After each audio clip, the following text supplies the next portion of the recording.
그런데 이 죄인도 두 종류가 있습니다. 자기가 죄인인 줄을 아는 죄인이 있고 내가 죄인인 줄 모르는 그런 죄인이 있습니다. 죄를 짓고 나서 그것이 죄인 줄 모르는 사람이 있고, 아, 이게 죄구나, 내가 죄인이구나, 이렇게 아는 사람이 있는 것이죠. 죄를 짓고도 전혀 죄책감을 느끼지 못하는 사람이 있습니다. 죄인 줄도 모르고 죄 짓는 것이 아주 당연하게 생각을 하고 자신이 죄인이다라는 생각도 하지를 않는 것이죠. 그러나 또 한 사람은 죄를 유혹에 넘어가서 짓기는 하지만 항상 두려움과 떨림이 있습니다. 아, 내가 죄를 지으면 안 되는데, 내가 죄를 지으면 안 되는데 하는 생각이 있고, 또 죄에 대해서 굉장히 두려움을 갖고 있고, 그리고 혹시라도 죄를 지으면 후회하고, 그리고 죄책감과 죄의식을 느끼기도 합니다. 대부분의 사람들은 이렇습니다. 다 죄를 지으면 다 이렇게 찔리고 또 두렵기도 하고 후회하기도 하고, 근데 전혀 그런 게 없는 사람도 있다는 거예요. 전혀 죄의식도 없고 죄책감도 없고 죄 지으면서도 죄인 줄도 모르고 죄에 대해서 너무 무감각하고 두려워하지도 않고, 작은 죄라 할지라도 막 그거 내가 지으면 큰일 나는데 이런 두려움이 있어야 되니 그런 게 전혀 없는, 그리고 무감각하고 이런 사람을 성경은 양심에 화인 맞은 사람이다 이렇게 말씀하고 있습니다. 그러니까 전혀 이제 양심의 가책을 느끼지 못하는 것이죠. 누군가 당신 잘못했습니다. 이거 죄입니다. 그러면 아 그래요? 아이고 내가 잘못했군요. 이러면서 자신을 돌아보고 이렇게 해야 되는데 전혀 그런 게 없는 것이죠. 누구의 말도 안 듣고 듣고 싶어 하지도 않고 들을 필요도 없다 이런 생각을 하고, 그래서 그런 교만이 가득한 그런 사람이 있다라는 것입니다. 근데 대부분 그렇지 않지만 일부 그런 사람들이 있다는 거예요. 요즘에 미투 가해자들이 좀 그런 성향이 있는 사람들인 거죠. 그런데 만일 이런 사람에게 대통령이나 왕 같은 큰 힘과 권력이 주어지면 이게 문제가 굉장히 복잡해집니다.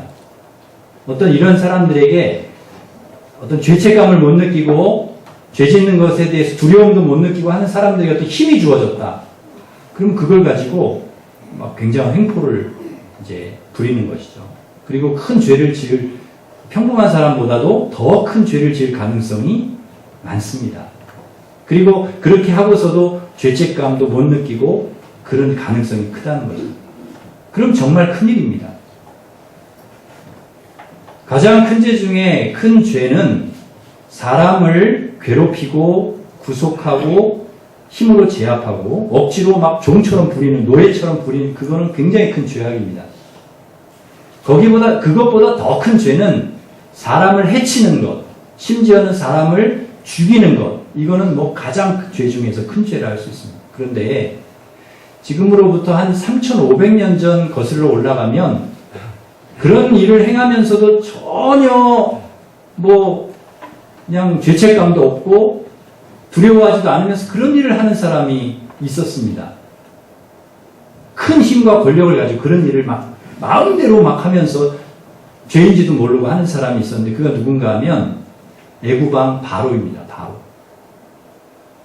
이집트 파라오라고 또 하지요.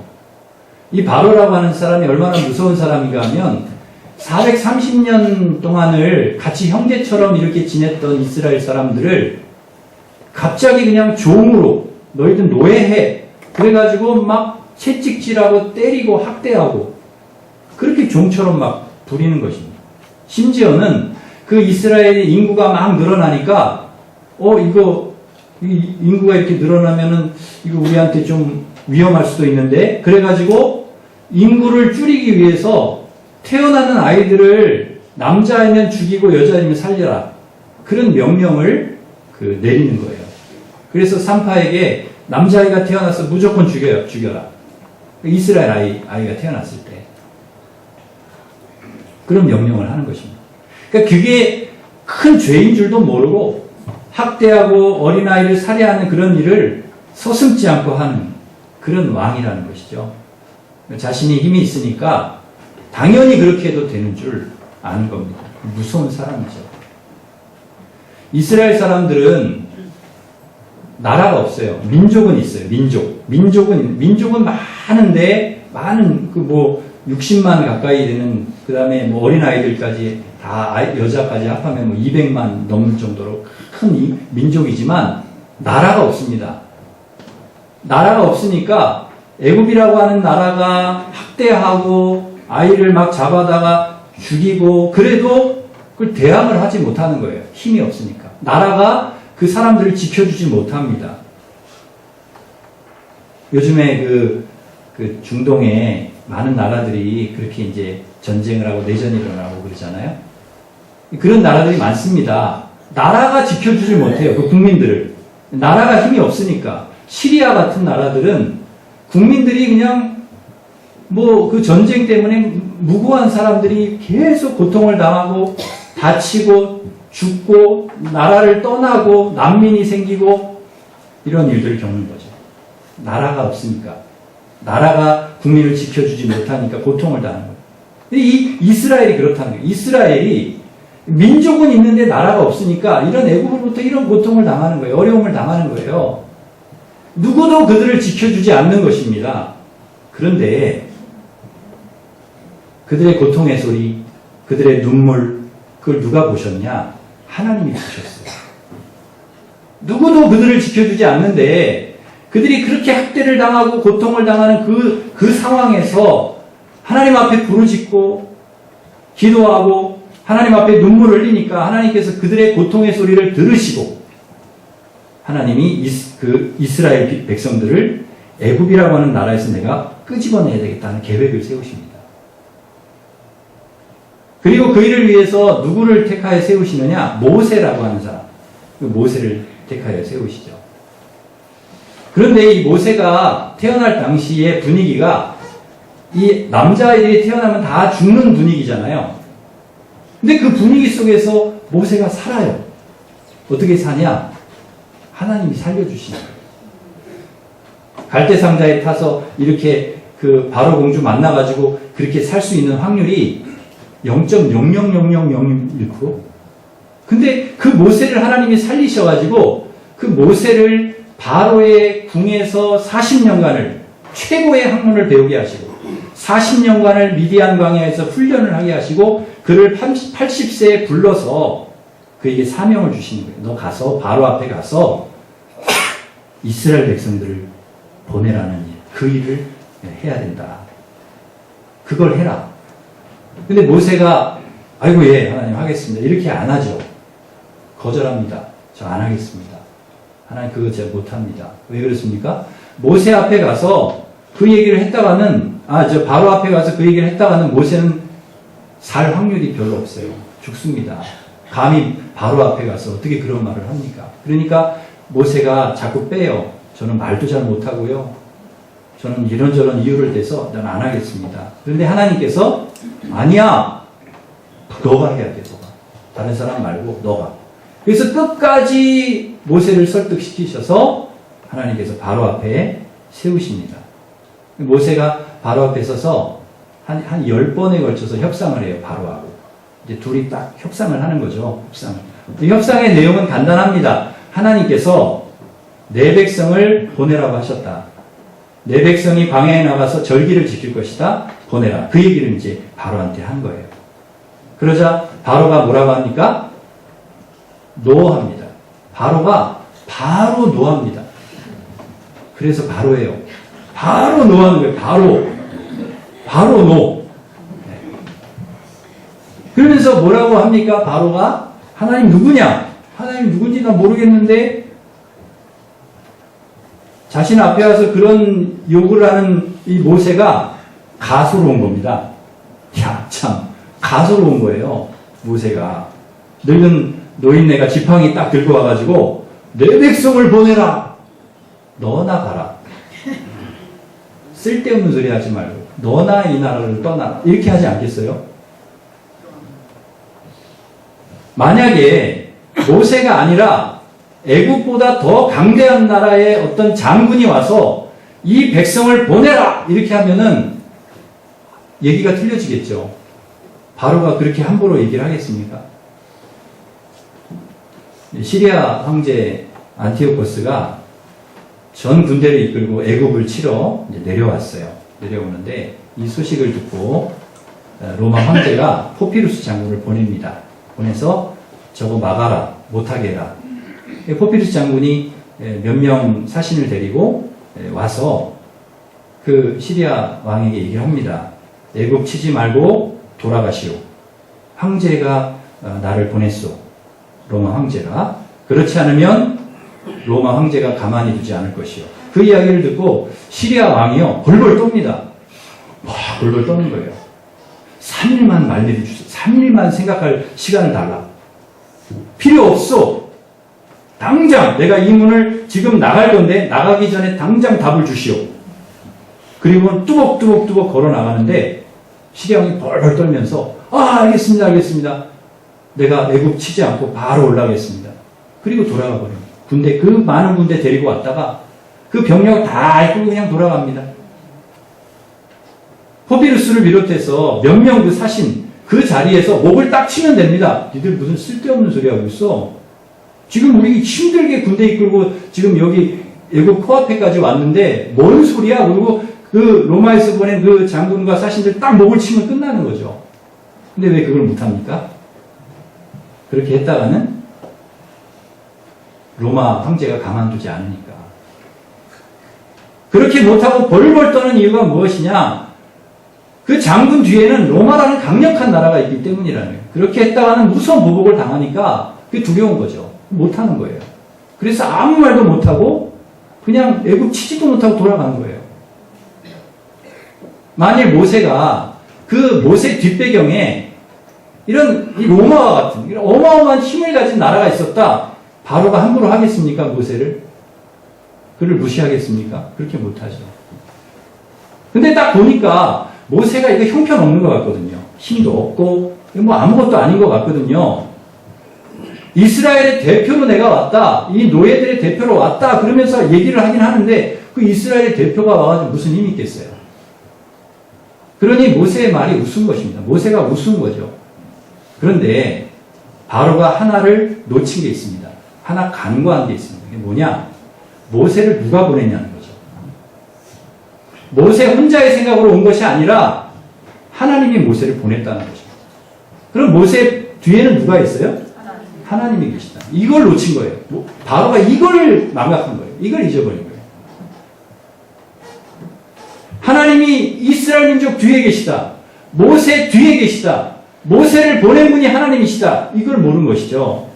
하나님이 그들을 붙들고 계시다. 이걸 간과한 거예요. 바로는 이 싸움이 자신과 모세와의 싸움이라고 생각했습니다.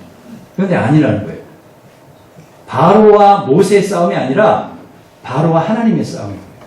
왜? 하나님이 모세를 보냈으니까. 그러면 바로가 그렇게 간단하게 생각할 일이 아니죠. 모세를 보고 아주 무시하고 가소롭게 그렇게 할 일이 아닌 거예요. 이거 정말 심각한 것입니다. 바로는 모세가 왔을 때 그런 생각을 아마 했을 것 같아요. 나는 호랑이고 너는 하루 강아지다. 나는 독수리면 너는 닭이다. 닭. 내가 고양이면 너는 쥐다. 아마 이런 생각을 했을 겁니다. 어디서 까불고 있어. 그런데 문제는 모세가 전부가 아니라는 거예요. 모세 뒤에 계신 하나님의 존재. 그러면 여러분 누가 호랑이고 누가 강아지일까요? 누가 독수리고 누가 닭일까요? 누가 고양이고 누가 쥐입니까? 어렵죠. 이게 간단한 게 아닙니다. 바로가 이걸 모르는 거예요. 가장 어리석은 강아지는 어떤 강아지인 줄 아십니까? 자기 앞에 딱 서 있는 호랑이의 존재를 모르고 왕 하고 달려드는 강아지. 가장 어리석은 닭은 자신 앞에 서 있는 독수리의 존재를 잘 모르고 독수리한테 싸워보자고 달려드는 닭. 이 참 어리석습니다. 둘 중에 하나죠. 닭이 미쳤거나 멍청하거나 제정신이 아니거나. 가장 한심한 쥐는 고양이의 존재를 모르고 고양이한테 덤비는 추위. 결과는 보나마나. 그래서 바로가 어리석은 것입니다. 자기밖에 모르니까. 자기의 힘이 제일 세다고 생각하니까. 자기가 제일 똑똑하다고 생각하고. 자기 위에 아무것도 없는 줄 아니까. 하나님이 계신 줄 모르는 것이죠. 가장 힘이 세고 똑똑하고 대단한 것 같지만 정말 미련한 사람인 것입니다. 이 세상에 가장 미련한 사람, 어리석은 사람은 하나님이 이 우주 만물을 창조하시고 이 세계를 경영해 가시고 운행하시고 섭리하시는데 하나님의 존재를 모르고 혹은 그 무시하고 살아가는 사람, 가장 어리석은 사람. 하나님께서 엄연히 살아계시고 역사하시는데 그것을 모르고 무시하고 자기 멋대로 불행한 인생입니다. 제 아들이 어렸을 때 자기 분수를 모르고 꼭 저한테 씨름을 하자고 도전을 하더라고요.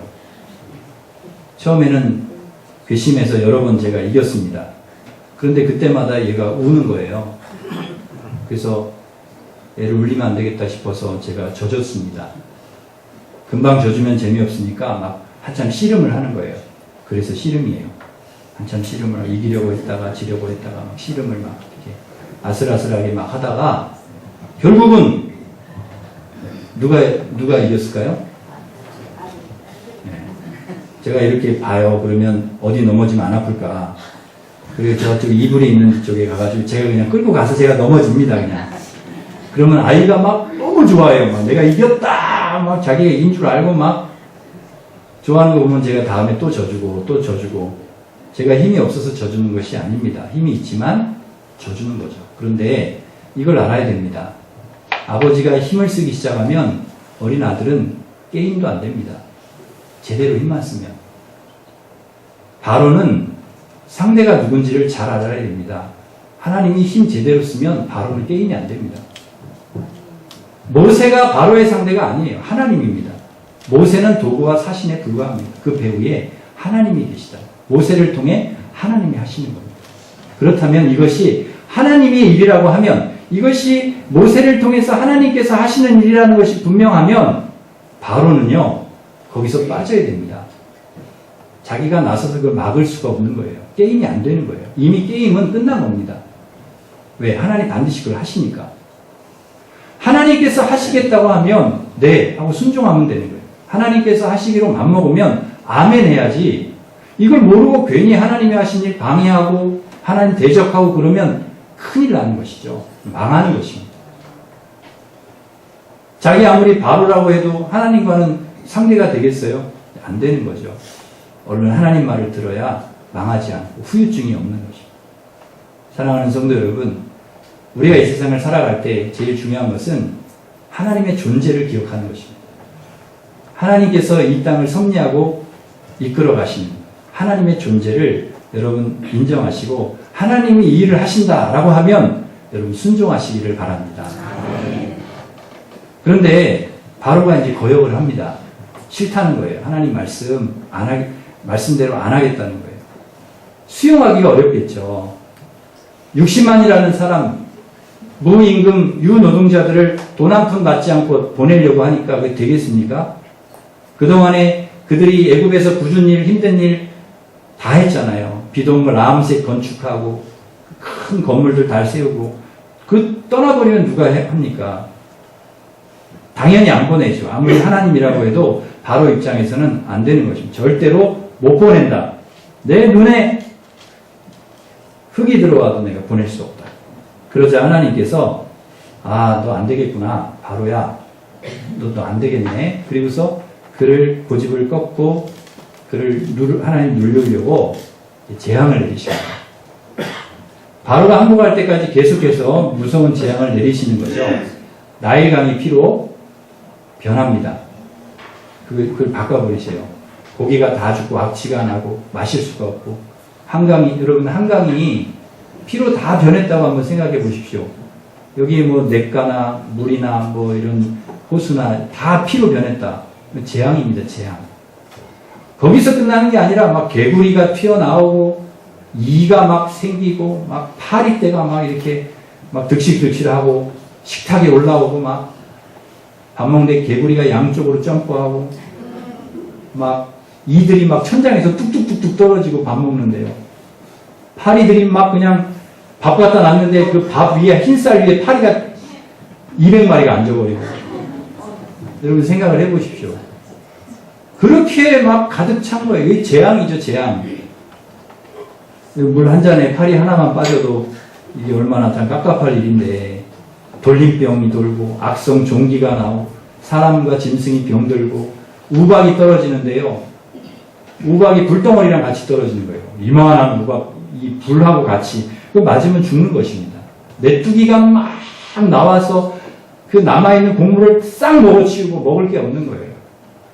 하루만 깜깜해도 여러분 이게 뭐 어렵잖아요. 3일 동안 깜깜하고 웬만하면 포기할 텐데 바로가 정말 대단한 사람입니다. 끝까지 버텨요. 그 애굽의 신하들이 왕에게 이야기를 합니다. 왕이시여, 우리 애굽이 지금 망한 줄 모르십니까? 지금 보십시오. 지금 9가지 재앙이 일어나서 지금 이 애굽이 어떻게 되는지 보십시오. 지금 망한 줄 모르십니까?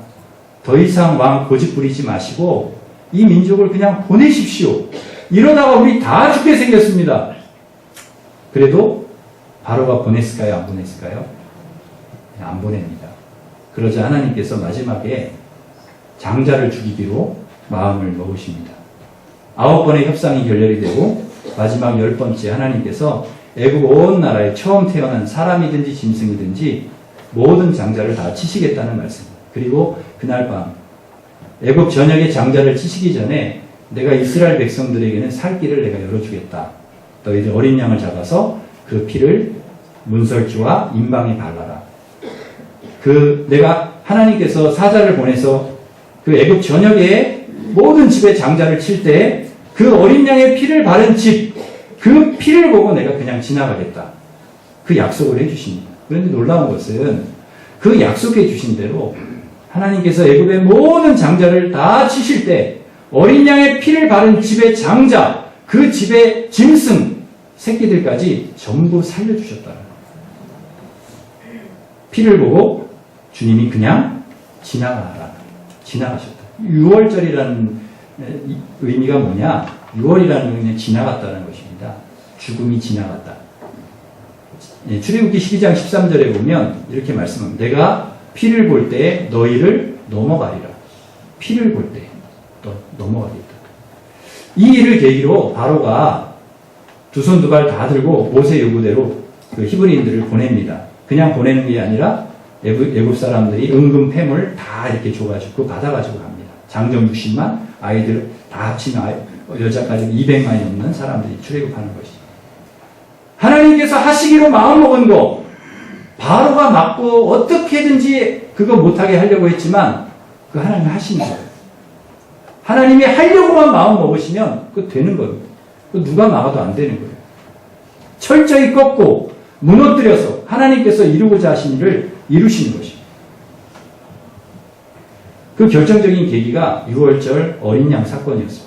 그 당시에 어린 양의 피가 장자를 살렸습니다. 그 가정을 살렸습니다. 장자 죽으면 그 집이 초상집 다 죽는 건데 살렸어요. 그러한 사건이 있은 지 1500년이 지나서 오늘 말씀, 이게 이제 1500년, 그 당시부터 이제 1500년 지난 이 말씀인데요. 오늘 말씀에 보면 세례 요한이 자기에게 오는 예수님을 보고 뭐라고 얘기를 합니까? 보라, 세상 죄를 지고 가는 하나님의 어린 양이다. 이렇게 외치는 거죠. 예수님께서 하나님께서 보내신 어린 양이다. 모세 시대에 출애굽을 앞둔 히브리 장자들은 6월절 어린 양의 그 피 때문에 살았습니다. 죽음 직전에서 그 피 때문에 살았어요. 그 집 사람들이 무슨 선하냐, 착하냐, 신앙생활을 잘했느냐, 못했느냐 그런 거 따져서 살려준 것이 아니라 그 집 문설주와 임방에 피가 발라져 있느냐 그거 보고 하나님이 살려줬다는 그 피 보고 그냥 지나가. 그러니까 그 피 때문에 산 겁니다. 예수님 어린 양이라는 것은 바로 그것을 말합니다. 우리가 무슨 의를 행하고 선하고 그래서 막 우리가 죄사함 받고 구원 얻고 사는 것이 아니라 어린 양이신 하나님의 어린 양이신 예수의 피 때문에 십자가에 흘리신 그 보혈의 피 때문에 우리가 죄사함을 받고 구원을 받고 살게 되었다는 것입니다. 그 말씀을 하는 거예요. 그래서 예수님이 하나님의 어린 양이라는 거예요. 예수님은 이 일을 하기 위해서 어린 양으로 오셨다는 거예요. 6월절 어린 양의 피가 히브리인의 장자들을 살렸다면 하나님의 어린 양이신 예수 그리스도의 피는 죄로 용서받을 수 없는, 죽을 수밖에 없는 우리를 살리는 귀한 피라는 것입니다. 어린 양 예수의 피가 우리 모든 죄를 다 씻어 거룩하게 하고 그 피로 우리가 살게 된 줄 믿습니다. 그것을 성경은 우리에게 분명히 말씀해 줍니다. 에베소서 1장 7절 우리에게 분명히 말씀해 주고 있습니다. 같이 읽겠습니다. 우리는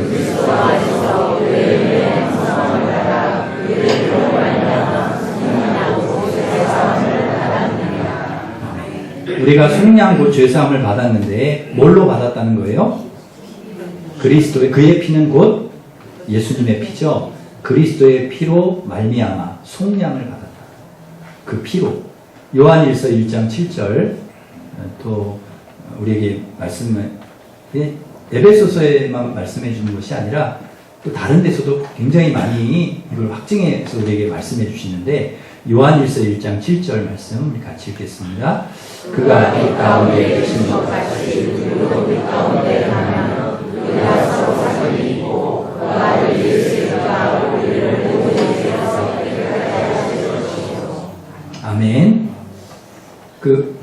우리를 깨끗게 하시는 게 뭐라고요? 우리 죄를 사하시는 게 예수님의 피. 그 아들 예수님의 피. 베드로전서 1장 18절 19절 같이 읽습니다. 너희가 알거니와 너희 조상이 물려준 헛된 행실에서 대속함을 받은 것은 은이나 금같이 없어질 것으로 된 것이 아니요 오직 먹고 젖먹는 어린 양 같은 그리스도의 보배로운 피로 된 것이니라. 우리가 대속받은 것은 무슨 은이나 금이나 이런 걸로 된 게 아니라 뭘로 된 거예요? 어린 양 같은 그리스도의 보배로운 그 피, 거기에 능력이 있는 거예요. 그 예수님의 피, 그 피로 인해서 우리가 구속을 받은 것입니다. 그래서 찬송도 그런 찬송 있잖아요.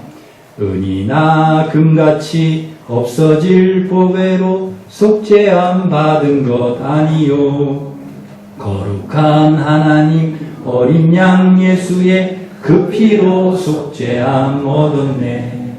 속죄함 속죄함 주 예수 내 죄를 속했네. 할렐루야 소리를 합하여 함께 찬송하세. 그 피로 속죄함 얻었네. 그 피로, 그 피의 능력이 우리의 공로가 아니에요. 우리는 너무 죄가 많고 용서받을 수 없는 그런 사람들인데 그 그리스도 예수님의 그 피, 그 보혈, 그 십자가의 그 은혜, 그것을 우리가 죄 씻음 받고 구원받은 줄 믿습니다. 이사야 그 세례 요한도 예수님을 하나님의 어린 양이다 그랬지만 500년 전에 이렇게 예수님으로부터 500년 전에 이렇게 거슬러 올라가면 그 이사야라고 하는 선지자가 있는데 이사야도 그 이사야서에서 예수님을 어린 양으로 그렇게 표현을 한 말씀이 나옵니다. 미리 예언을 한 거죠. 이사야 53장 7절 같이 읽겠습니다. 그가 곤욕을 당하여 괴로울 때에도 그의 입을 열지 아니하였으며 마치 노수장으로 끌려가는 어린 양과 털 깎는 자 앞에서 정장 양같이 그의 입을 열지 아니하였도다. 아멘. 순순히 어린 양이신 주님이 끌려가셨다는 그거를 500년 전에 이사야가 예언을 해놓은 거예요. 우리 예수님 그런 어린 양으로 오실 거라고. 예수님은 구약의 선지자들이 예언했던 대로 또 예수님 직접 예고하셨던 대로 그렇게 어린 양으로 십자가에 못 박혀 모든 피를 다 쏟으시고 우리를 구원해 주셨다는 거예요. 예수님이 죄가 있어서 그 죄값에 맞는 십자가 형벌을 받으신 것이 아니라 예수님은 아무런 죄가 없는 하나님의 아들이신데 우리가 지은 죄가 너무 크고 많기 때문에 저와 여러분의 그 죄를 용서하기 위해서 하나님의 어린 양으로 그 가장 참혹한 십자가라는 형을 받으시고